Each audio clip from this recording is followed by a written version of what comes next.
What is up, everyone? I'm Skratch. Welcome to the channel. This is another Raid Shadow Legends video, and today we are not alone, guys. We have Ash on the channel. We're gonna talk about the top 10 best epic champions in Raid Shadow Legends for the Hydra clan boss. Now, last time we've made a video on best damage dealers. Time to bring the epics to light, you know, because there's some amazing epics in the game that either deal very good damage, either they really support your team in the right way. But what's up, Ash? How you doing, bro?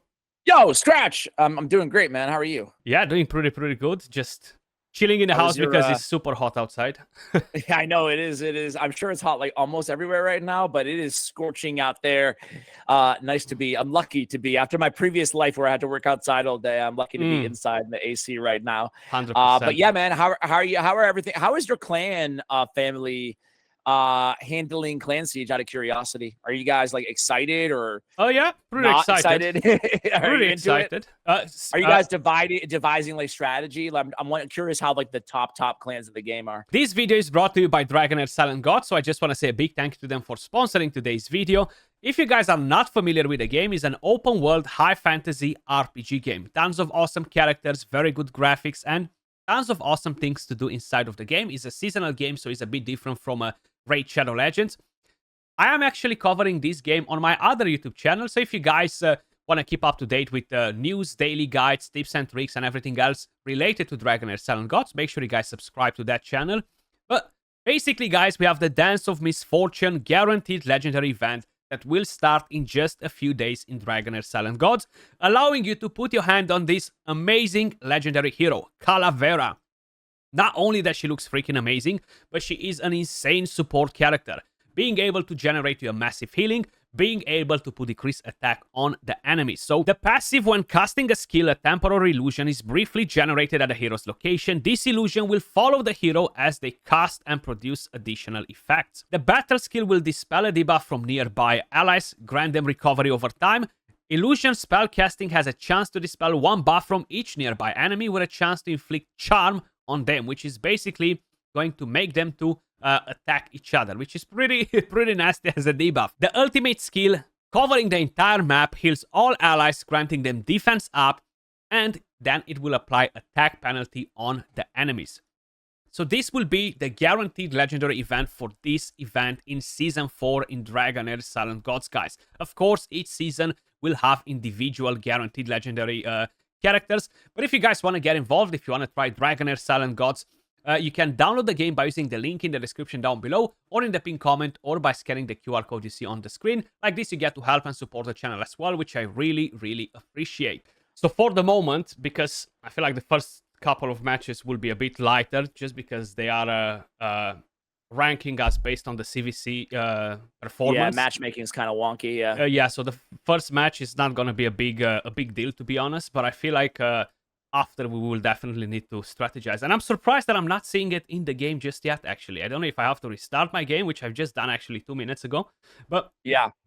I think they said it's coming today in the game, and I cannot see it. So it's yeah, strange. I have it in the game right now at the time of this recording, but it's locked for me. I'm not able to click on it, you know? Okay, so I cannot even see it, yeah. So I think having 12 days of preparation and stuff is going to be pretty good, because we have plenty of time to kind of like strategize and do all of that stuff. But I do feel that it's going to be a lot of pressure for a lot of other people that are not so engaged in PvP. And of course, if they don't want to participate, they don't have to, you know. It's pretty simple in terms of that, yeah. For sure, man. Well, hey, good luck to you guys. Thank you, the same, bro. And yeah, starting with the main topic, guys. Top 10 best epic champions in Raid Shadow Legends for Hydra clan boss. Now, we're not going to talk about damage dealers necessarily. We're going to include pretty much everything that we kind of like have on our list. They might be support, they might be damage dealers, they might be debuffers, or something that will overall just benefit the team. Ash, because you're the guest, I'm going to let you start with the very first champion. Hey. Bring it on. Sure. I'm gonna go with. You said they're not all gonna be damage dealers, or they're not going to be. But I'm gonna start with the damage dealer, Skratch. I like that. Rules, I like that.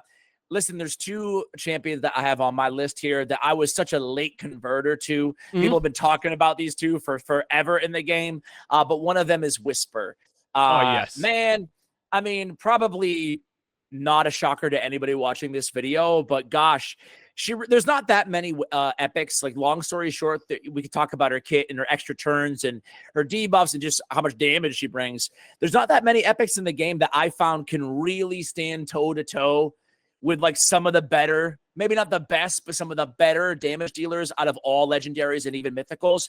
But Whisper, to me, is in that very, very, very short list of an epic who actually can, hang with some great damage dealers out of the legendaries and mythicals. So for me, between all those extra turns and just all the raw damage, Whisper is absolutely top of the list.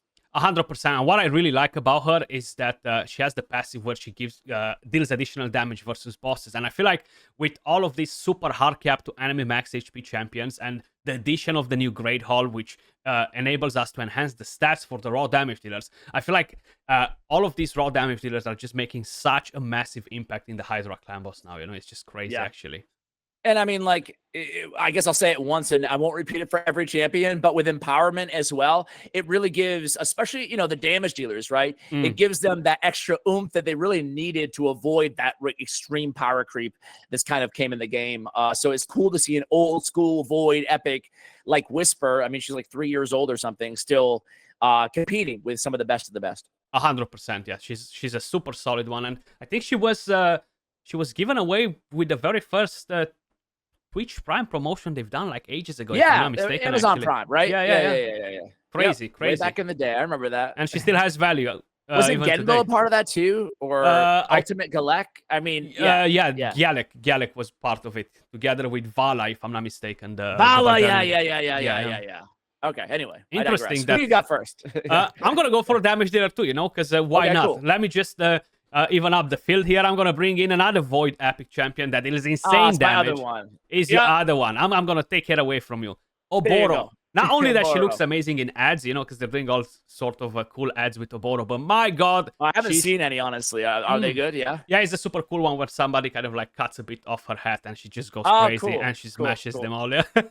But very, very strong character. And funny enough, you don't even need to use the A2. You don't even need to use the A3. It's all about the basic skill, which becomes AoE, and this can deal so much freaking damage. Like, there are some very crazy teams out there, even for Hydra Nightmare guys, that go over 2 billion damage and they use Oboro. True, they are using Mikage next to her as well to enhance a bit more that basic skill, but super, super solid. And with empowerment, with awakening, and the rest of the things, she just is one of the best damage dealers in the entire game, actually, as an epic champion, which is pretty crazy.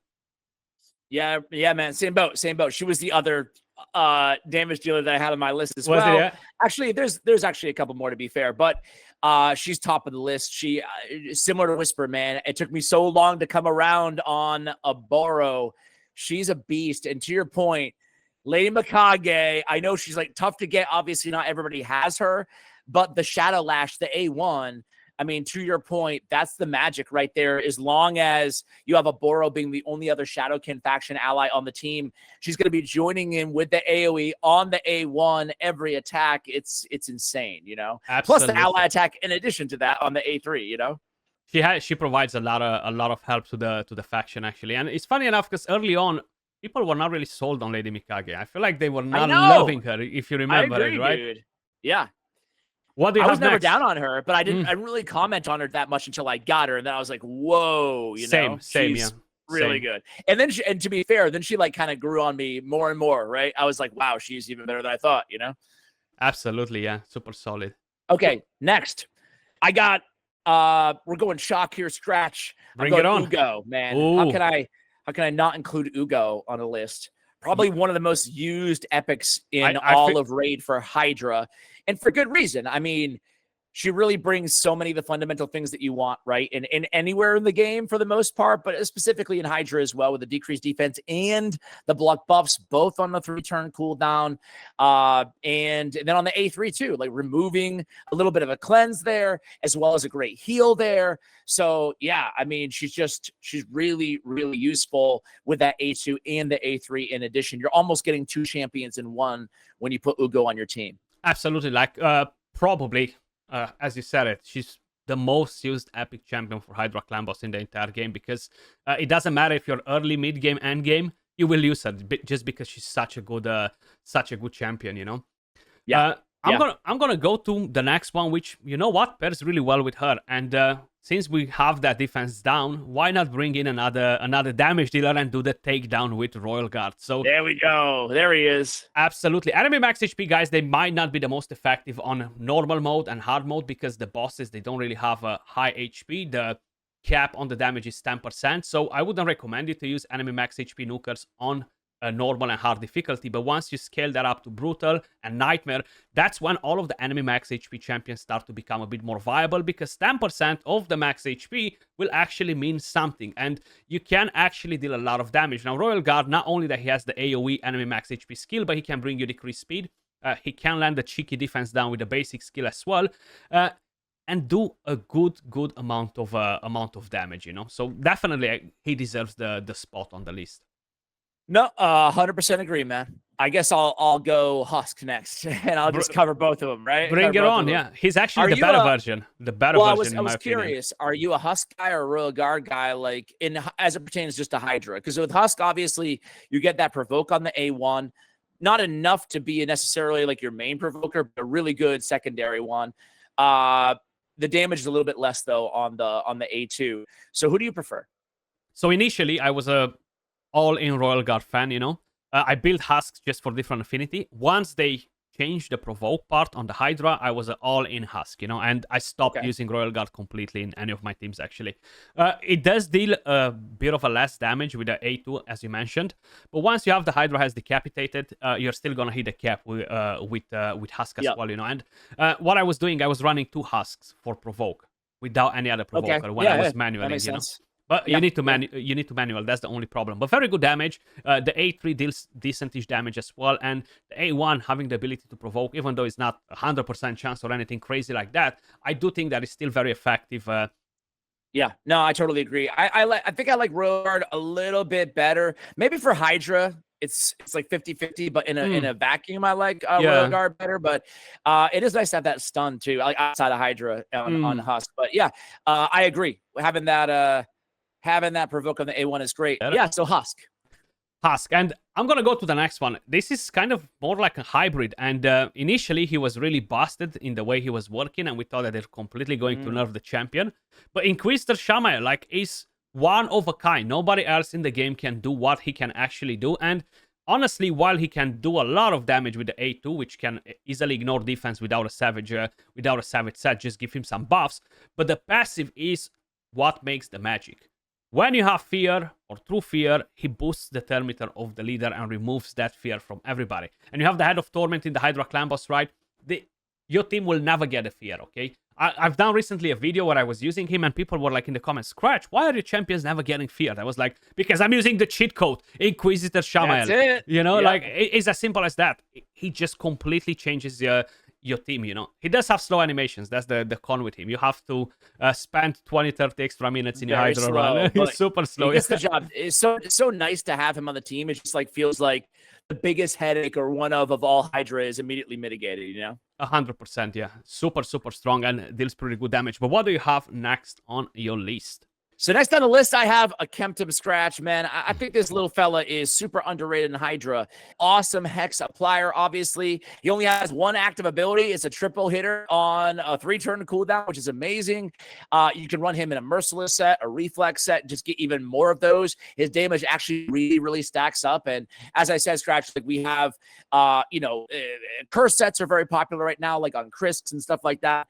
On Wii champions, Michinaki's popular, Archer Queen's popular. There's a lot of Hex application, but a lot of players don't have 3 or even one of those Hex appliers. So Kemptum stands in very nicely. Won't be disappointed with the damage, obviously, from the Hex, but even beyond that too.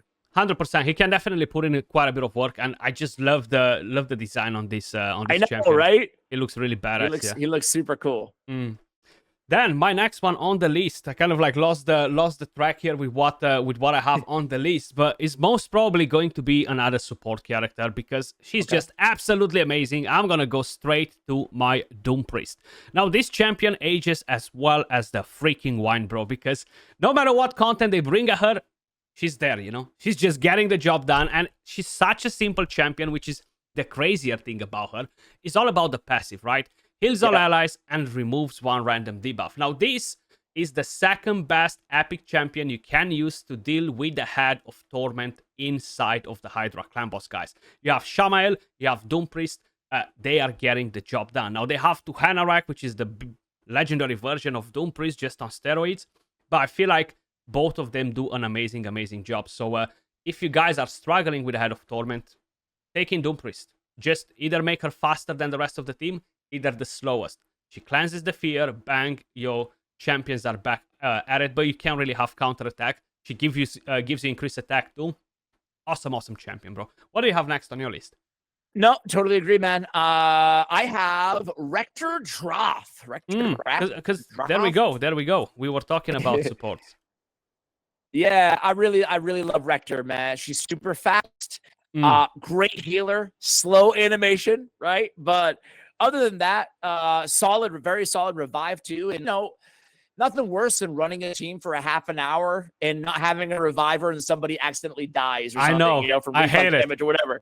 So I always try to have a reviver, right? Even if it's like a Mighty Uko or a Rector Droth, even if I'm not necessarily needing to use it, I like someone with a lot of viability outside their revive to have on every team. So Rector Droth obviously fills that role, but then obviously being the only epic in the game with a 4-turn perfect veil. Yeah, with an AoE perfect veil for that matter. Yep. So yeah, we're getting tons of heals. We're getting the best perfect veil in the game. Really, it's like Feral, Duchess, Tatura. Yeah, it's kind of like one at that or two level. Others. There's not that many. It's at that level. The only conditional thing is about the healing with her. So if you pair her with a Leech champion, for example, to ensure that your champions are getting a bit of extra healing back, this is actually really, really beneficial to have her in the team. Definitely solid champion for this. Such a great healer, such a solid reviver, and with those veils and damage mitigation. She also has a decreased attack on the A1 too. Really a top notch. To me, like she is up there with Godseeker in terms of single target revivers and epics. Yeah, absolutely. I feel like those two are kind of like the creme de la creme. I do want to give a couple of shout outs after to a few different epics. Godseeker being one of them. But I do have one that I know a lot of people might be like, Skratch, have you lost your mind? And I do want to bring Alika on the list, man. Alika. Dude, you are contractually obligated to have Alika in every video, are you not?